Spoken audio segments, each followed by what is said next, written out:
आज अभी जब मैं आपसे बात कर रही हूं, हर टीवी चैनल में एक भयंकर दिल दहला देने वाली तस्वीरें आ रही हैं कि शाहाबाद डेयरी में मात्र 16 साल की एक बेटी को, अलग अलग खबरें हैं, 32 चाकुओं से गोदा गया। जब दम नहीं तोड़ा तो बड़ा पत्थर उठाकर उसका सर कुचला गया। सवाल ये होता है कि राजधानी दिल्ली है ये, इन अपराधियों की हिम्मत कहां से हो रही है? कौन हिम्मत दे रहा है इन्हें राजधानी दिल्ली में कि आप दिन दहाड़े सरेआम जघन्य अपराध करिए और आप पर कोई कार्रवाई नहीं होगी? हिम्मत कहां से आ रही है? कौन इनके आदर्श हैं अपराधियों के? तो साफ आता है कि भाजपा के सांसद जिनके ऊपर यौन उत्पीड़न के गंभीर आरोप हैं, पोक्सो कानून, नाबालिग बच्चियों के जो खिलाफ कानून में जो उनके अपराध हो रहे हैं, उस पे कानून, पोक्सो कानून के तहत एफआईआर दर्ज हैं। जब उस पे कार्रवाई नहीं होती, पूरा तंत्र, सरकार, पुलिस उस एक अपराधी के साथ जो भाजपा का सांसद है संरक्षण के लिए खड़ी होती है, तो स्वाभाविक है राजधानी दिल्ली और देश में ऐसे अपराधियों के हौसले बुलंद होंगे, क्योंकि उन्हें लगता है कि ये पूरी की पूरी सरकार बेटी नहीं बचाएगी, बेटियों के साथ इस तरह से जघन्य अपराध करने वालों को बचाती है, इसलिए उनके हौसले बुलंद है। आपको मालूम है हमारी साक्षी मलिक, विनेश फोगाट, गीता फोगाट, बजरंग पुनिया जनवरी में आए थे। सरकार ने विश्वास दिया कि न्याय होगा, कमेटी का गठन होगा। इस विश्वास के साथ वो अपना धरना छोड़ते हैं और वापस चले जाते हैं। लेकिन मजबूर हुए ये सब लोग 3 महीने के बाद फिर अपने लोकतांत्रिक अधिकारों के तहत दिल्ली के जंतर मंतर पर आकर बैठे, और आज उन्हें जंतर मंतर पर बैठे हुए 35 दिन पूरे हो जाते हैं। और 35 दिनों के बाद जब वो आए थे तो एफआईआर तब भी नहीं हुई थी। एफआईआर की मांग थी, गिरफ्तारी की मांग थी। सरकार नहीं झुकी, सरकार अपने आपराधिक सांसद ब्रजभूषण के साथ खड़ी रही। अंत में दरवाजा खटखटाना पड़ा सुप्रीम कोर्ट का। सुप्रीम कोर्ट ने संज्ञान लिया, तुरंत एफआईआर के आदेश दिल्ली पुलिस को दिए, और तब जाकर 7 दिन के बाद एफआईआर होती है। लेकिन आज दुर्भाग्य से कहना पड़ रहा है कि शांतिपूर्ण लोकतांत्रिक अधिकारों के तहत जो आंदोलन चल रहा था, उस आंदोलन में साक्षी मलिक, अंतर्राष्ट्रीय पदक जीत के देश का नाम रोशन करने वाली बेटी, मैं एक बार सब भारतवासियों को, सबको कहूंगी, आंख बंद करिए और वो नजारा दोबारा से याद करिए जब साक्षी मलिक पहलवानी के अखाड़े में पटकनियां दे रही थी और यहां पर गर्व, सीना जो है वो चौड़ा हो रहा था और तालियां बजा रहे थे, देश का गर्व से सीना चौड़ा हो रहा था। और जब साक्षी मलिक ने वो पदक जीता, याद करिए वो ध्वज ऊपर जा रहा है और साक्षी मलिक की आंखों से खुशी के आंसू बह रहे हैं और हम सब गौरवान्वित हो रहे थे। आज वही साक्षी मलिक कल सड़कों पर दिल्ली पुलिस द्वारा घसीटी गई। वो दृश्य है कल के, और घसीटी नहीं गई, सुनिएगा, दंगे के तहत, दंगे के आरोपों में उन पर एफआईआर 7 घंटे नहीं लगे, एफआईआर हो गई। किसी सुप्रीम कोर्ट को नहीं आना पड़ा बीच में, कोई गृह मंत्री, प्रधानमंत्री, सब 2 मिनट में। और एफआईआर 147, 149, 186, 188, 332, 353, पता नहीं कितनी धाराओं में हमारे अंतर्राष्ट्रीय, हमारी बेटियां, हमारे गर्व, उन पे एफआईआर दर्ज हो चुकी हैं। जिसे जेल में होना चाहिए था वो संसद भवन में बैठा था, और जिन्हें संसद भवन के उस परिसर में मेहमान के तौर पर जाकर बैठना चाहिए था, वो कल हिरासत में उनको रखा गया सारा दिन। और आज उनका लोकतांत्रिक अधिकार भी छीन लिया गया।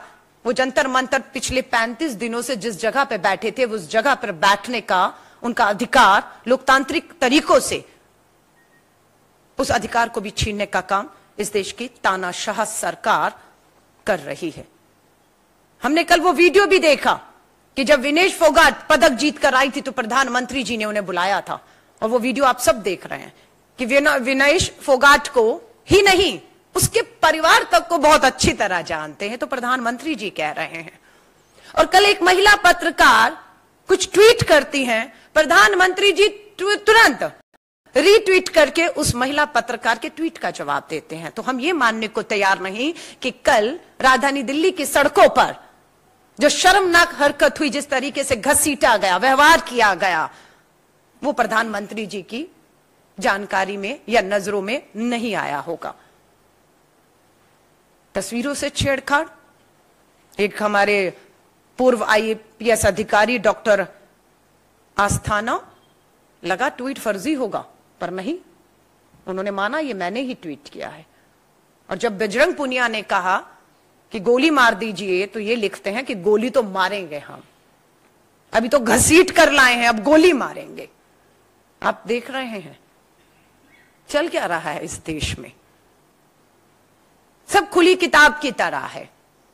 कल एक तरफ भव्य संसद के उद्घाटन की तस्वीरें थी, तो वहीं देश में और विदेश में भी, क्योंकि सोशल मीडिया का जमाना है ना, कैसे छुपा लेंगे चीजों को।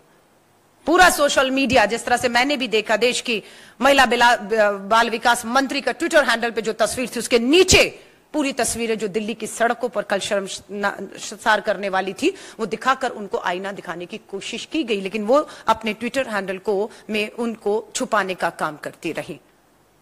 मैं आपसे पूछती हूं, देशवासियों से एक लास्ट सवाल पूछना चाहती हूं। बेटियों को न्याय नहीं मिल रहा, सिर्फ यही एक बड़ा कारण है कि कोई पिता, कोई भाई अपनी नाबालिग बेटियों के साथ भी हो रहे अपराधों के लिए, न्याय के लिए आगे आने की हिम्मत क्यों नहीं दिखाता? वो देखता है कि न्याय तो नहीं मिलेगा, बदनामी और होगी। जब साक्षी मलिक, विनेश फोगाट, अंतरराष्ट्रीय प्लेयर का इस स्तर पर हाल किया जाएगा, इस तरह से बदनाम किया जाएगा और न्याय नहीं होगा। ये वो महिलाएं हैं हमारी जिनके प्रधानमंत्री जी निजी और व्यक्तिगत तौर पे जानते हैं, जिनके ट्विटर पर फॉलो करते हैं, लेकिन अभी तक दुख की बात है 35 दिन से प्रधानमंत्री जी ने एक शब्द नहीं बोला। और मैं पूछती हूं, देश इत्तेफाक रखता है कि ब्रजभूषण जो आरोपी हैं यौन उत्पीड़न के गंभीर पोक्सो के कानून के तहत गंभीर आरोपों में, वो कहते हैं कि ये पदक जो साक्षी मलिक ने जीता, जो तिरंगा ऊपर जा रहा था और गले में वो पदक था, उसकी कीमत 15 रुपए है। मैं देश से पूछना चाहती हूं कि आप इस वाक्य से इत्तेफाक रखते हैं? आपसे पूछना चाहती हूं कि आप इससे भी इत्तेफाक रखते हैं कि ब्रजभूषण जो भाजपा के सांसद हैं, आरोपी, उनको कहना कि पोक्सो का कानून, protection of children from sexual offence को खत्म कर देना चाहिए। क्यों? क्योंकि उस कानून के तहत इन पे मामले दर्ज हैं। और आज जो 16 साल की बेटी का भी, और ना जानी कितनी नाबालिग बेटियां इसी कानून के तहत न्याय की उम्मीद लगाए बैठी हैं, और आप कहते हैं इस कानून को खत्म कर देना चाहिए। सिर्फ एक सांसद को बचाने के लिए बहुत सोच समझकर लोकतांत्रिक तरीकों से संसद में जो पोक्सो का कानून लाया गया, क्या आप उसको यूं खत्म होने देंगे? तो ये बहुत से गंभीर सवाल आज देश के सामने, लोगों के सामने खड़े हैं। हम पूरे अपने बहादुर खिलाड़ियों को कहेंगे, हिम्मत मत हारिए। हमने पहले दिन से कहा है, अभी भी हम वचनबद्ध हैं कि हम अपनी इन खिलाड़ियों के साथ, बेटियों के साथ न्याय मिल जाने तक पूरी ताकत के साथ खड़े रहेंगे। और ये आंदोलन वापस जंतर मंतर पर जिस तरह से चल रहा था, न्याय मिल जाने तक वहां पर चलने का अधिकार मिले। जो FIR इन पे दर्ज की गई है, उस FIR के लिए, इनके लड़ाई को लड़ने के लिए कांग्रेस अपना पूरा कानूनी तौर पर जितने से जितने भी बड़ा वकील है, इनसे लड़ने के लिए जो कानूनी FIR करके, इन्हें पुलिस अभी ब्रजभूषण को तो नहीं बुला पाई, पर इन्हें कभी भी बुलाएगी, रोज बुलाएगी। और क्या होगा यह आपके सामने है। हम धन्यवाद करते हैं हमारे बहादुर खिलाड़ी, देश का नाम अभी दोबारा से उन्होंने रोशन किया है, नीरज चोपड़ा जी। उन्होंने भी ट्वीट किया। प्रधानमंत्री जी ने जरूर देखा होगा कि नीरज चोपड़ा भी कल की तस्वीरों को देखकर शर्मसार हुए हैं, और उन्होंने खुद कहा है, मैं दुख व्यक्त करता हूं कि इस तरह की तस्वीरें एक खिलाड़ी को देखनी पड़ रही हैं।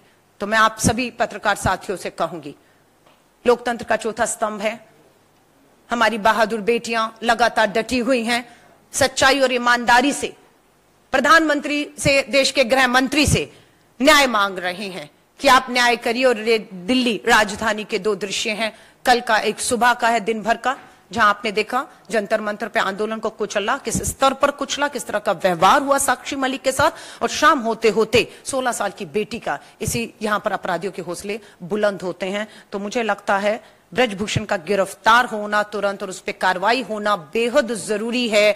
अगर ये कार्रवाई होती है तो देश की लाखों करोड़ों बेटियां जो न्याय की उम्मीद में बैठी हैं उनकी उम्मीदें बनी रहेंगी। और अगर ये कार्रवाई नहीं होती, जैसे अभी तक नहीं हुई, तो ये स्वाभाविक है कि अपराधियों के हौसले बुलंद होंगे और इन अपराधों को जो दिल्ली में हुआ है आप रोक नहीं सकते हैं कभी भी।